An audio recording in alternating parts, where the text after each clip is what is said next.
हिंदू हृदय सम्राट बाळासाहेब ठाकरे स्मृती उद्यानात आज ऊर्जा बाल महोत्सवाचा भव्य शुभारंभ करण्यात आला आहे.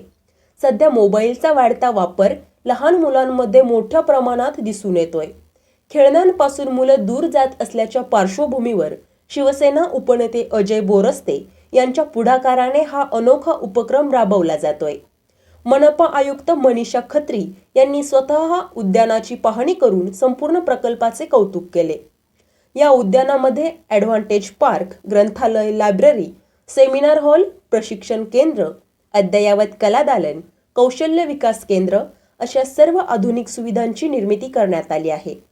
कार्यक्रमाला मनपा आयुक्त मनीषा खत्री, शिवसेनेचे नेते विलास शिंदे, पदाधिकारी आणि नागरिक मोठ्या संख्येने उपस्थित होते. यावेळी मनपा आयुक्त मनीषा खत्री यांनी प्रतिक्रिया देताना सांगितलं की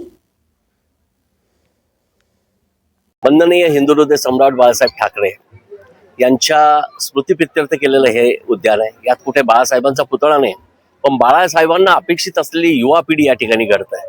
बाळासाहेब म्हणजे साहस, म्हणून इथे हे ॲडव्हेंचर गार्डन आपण बघतोय. बाळासाहेब म्हणजे कलाकार, म्हणून इथे आर्ट गॅलरी आहे, या ठिकाणी ॲम्पी थिएटर आहे. बाळासाहेब म्हणजे वाचन, बाळासाहेब म्हणजे भाषण, आणि म्हणून इथे अत्यंत चांगली अशी अभ्यासिका आम्ही निर्माण केलेली आहे. त्याच पद्धतीनं बाळासाहेब काय म्हणायचे की मराठी माणूस हा स्वतःच्या पायावर उभा राहायला पाहिजे, आणि म्हणून त्या ठिकाणी खाली सॉफ्ट स्किल ट्रेनिंग सेंटर केलेलं आहे. असं खऱ्या अर्थानं त्या विचारांची तरुण घडावा या दृष्टीने हे उद्यान आहे, आणि मला खात्री आहे नाशिककरांना हे आवडेल. मी या ठिकाणी आमच्या कमिशनर नाशिक महापालिकेच्या मनीषाताई खत्री आल्या आहेत. मी त्यांचं या ठिकाणी स्वागत करतो आणि त्यांचा आभार सुद्धा मानतो, कारण महापालिकेचं मोठं सहकार्य या ठिकाणी मिळालं आहे. आणि महाराष्ट्राचे उपमुख्यमंत्री आदरणीय एकनाथ शिंदे साहेब ज्यांनी आम्हाला खूप चांगला निधी या ठिकाणी या उद्यानासाठी उपलब्ध करून दिला, त्यांचं सुद्धा नाशिककरांच्या वतीनं आभार मानतो. आणि नाशिककरांना विनंती करतो की आपण येताना आपल्या परिवारासह या उद्यानाला नक्की भेट द्या. मी जेव्हा इथे आले होते नाशिकला, नाशिक मनपा आयुक्त म्हणून, तेव्हा पहिल्यांदा म्हणजे सुरुवातीच्या दिवसातच मी इथे पाहणीसाठी आले, कारण की आपलं काम चालू होता. शासनातर्फे आपल्याला याचे पैसे मिळालेले आहे. माननीय उपमुख्यमंत्री साहेबांनी याच्यासाठी खूप निधी आम्हाला उपलब्ध करून दिली, आणि खूप चांगली संकल्पना इथले आपले नाशिककरांची जी होती ते इथे आता आज उभारण्यात आली, आणि ते आपल्या सगळ्यांना दिसतोय.